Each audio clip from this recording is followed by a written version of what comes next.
Olá pessoal, tudo bem? Eu sou Joaquim Marcena Júnior e eu irei falar aqui com vocês a respeito de um recurso muito importante no direito processual penal, que é o recurso de agravo em execução, tá bom? Então vamos lá.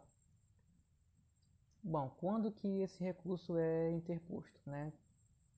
Por que que ele é interposto? O agravo em execução ele acontece nos casos em que existe uma decisão no juízo de primeiro grau, no caso vai ser um juízo de execução penal, tá bom? E a parte discorda da sentença ou decisão que foi prolatada por esse juízo, né? E o recurso utilizado, de acordo com o nosso ordenamento jurídico, é o recurso de agravo em execução. O agravo em execução não possui características descritas completamente em nosso ordenamento jurídico, mas ele vai absorver algumas outras características que são descritas em outro recurso, que é o recurso de sentido estrito, que ele está previsto no artigo 581 do nosso Código de Processo Penal. Ou seja, para resumir, o agravo em execução ele vai ocorrer durante o cumprimento da sentença que foi prolatada pelo juízo de execução penal. Em tese, pessoal, esse recurso pode ser pedido tanto durante a audiência quanto por petição mesmo, né? E os legitimados para propor esse recurso, essa interposição, pode ser o Ministério Público ou pode ser um advogado de defesa da parte. No caso, vai ser o advogado do réu, tá bom? E ele vai ter 5 dias, né? Nesses 5 dias ele pode fazer essa interposição. Após avaliar os prazos e essa interposição, o juiz ACO vai dar mais 2 dias para que esteja juntado os argumentos, né, juntada as razões que irão ser colocadas nesse recurso, tá bom?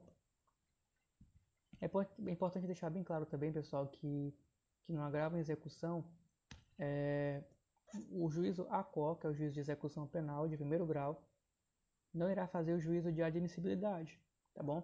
Ele vai fazer apenas, ou melhor, o que ele pode fazer ainda é o juízo de retratação. Mas mesmo se ele fizer esse juízo de retratação, os autos serão encaminhados para o Tribunal Superior, que no caso vai ser o Tribunal de Justiça ou algum órgão decidido por turma colegiada, certo?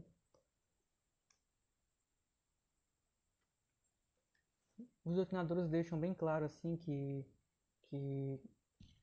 o agravo em execução está para o processo de execução, assim como o rese, que é o recurso em sentido estrito, está para a fase processual.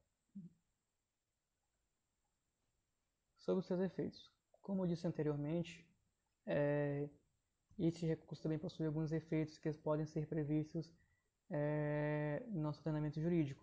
E o seu primeiro efeito é o efeito do juízo de retratação, ou seja, o juiz de primeiro grau pode se retratar da decisão que foi prolatada anteriormente, certo? E pode manifestar-se positivamente ao pedido de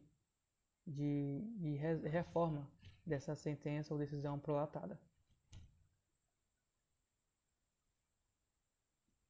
E o segundo efeito que podemos falar sobre esse recurso é o efeito devolutivo, né, que significa que os autos serão encaminhados ao Tribunal Superior, né, um tribunal hierarquicamente superior ao juízo de primeiro grau, que no caso vai ser um juízo de segundo grau. Esse juízo de segundo grau vai avaliar a matéria, né, e prolatar o seu acórdão.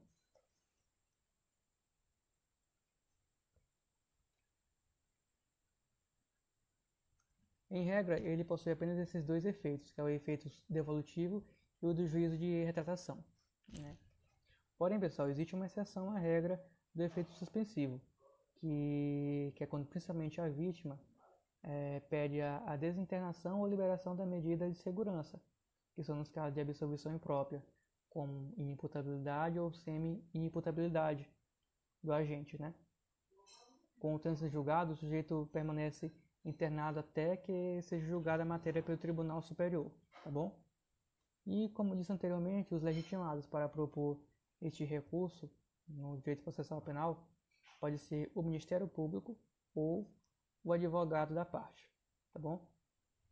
Bom, aí era mais ou menos isso que eu gostaria de falar sobre esse agravo em execução, que é um recurso muito importante do direito processual penal. E meus agradecimentos aqui vai para o pessoal da UEMA, para a professora Olivia, que é a professora dessa disciplina.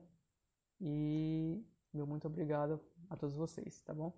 Foi um prazer aqui participar dessa disciplina com vocês. Um abraço forte e até mais.